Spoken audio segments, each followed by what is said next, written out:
It's like it was the other day. Yellow? Yeah. Very yellow. Okay. It's bouncing back and forth, so it's okay.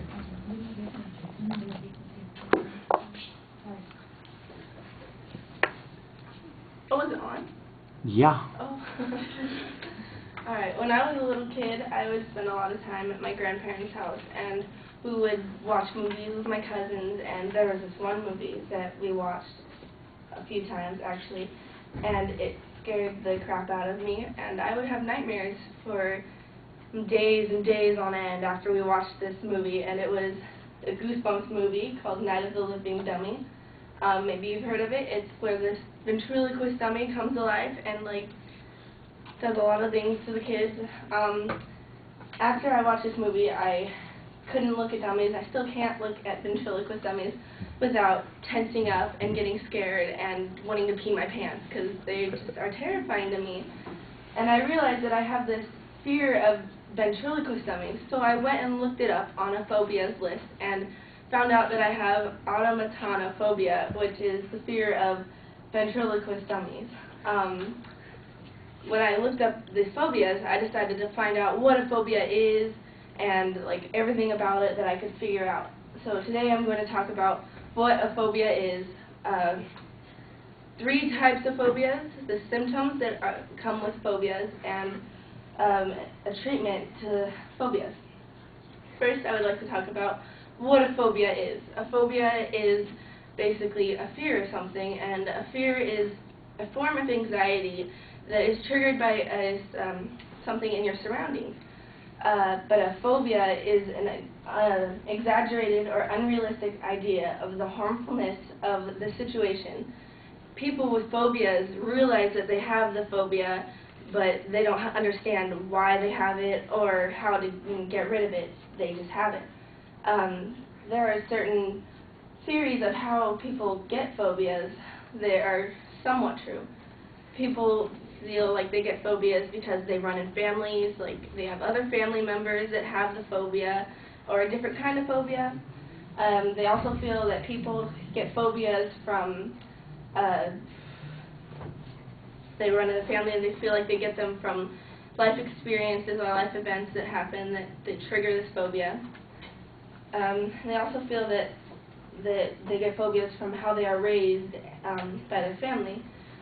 An example of a phobia like a kid might have is they fall off a jungle gym at school, like at recess, and they break a bunch of bones. They will have a phobia of heights, which is called altophobia. Computer soon. No, computer 1. Which is altophobia. And they will get that after falling off the jungle gym and breaking their bones, and it's very traumatic for them. There are 3 different types of phobias. One of the phobias is simple or simple phobia, which is just basically any kind of phobia you can think of, which is phobia of a certain kind of animal, like cats, or fear of blood, which is hemophobia and felinophobia. And there's also fear of certain situations. Another kind of phobia is called agoraphobia, which is fear of open spaces.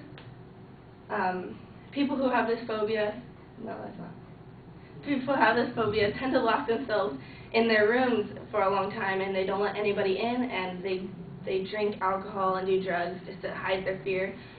Another fear that people might have is a social phobia, which is fear of being embarrassed in front of people. An example of a social phobia is glossophobia, which is the fear of public speaking. There are certain symptoms that come with phobias that people may have. They may have palpitations, sweating, dizziness. They may have sweating, dizziness. And if they suffer from these kind of symptoms when they see their fear, this is how they suffer when they see their fear. There's only really one way to treat phobias, and that is by exposure. And the exposure is basically just putting a person with a phobia into a situation where all their fears are around them and just letting them sit there and realize that they're really not scared of this fear and there's no danger coming from a fear. People also try to take medicines, but those don't really help. Doctors prescribe them with depression medicines because people with phobias get depressed, but the medicine doesn't directly affect the phobia. So today I have talked to you about what a phobia is, 3 different types of phobias, symptoms from phobias, and treatments for phobias. And hopefully you can take this into your life.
All right, Allyson, you had a nice story to start us off with that gets us into the speech pretty effectively.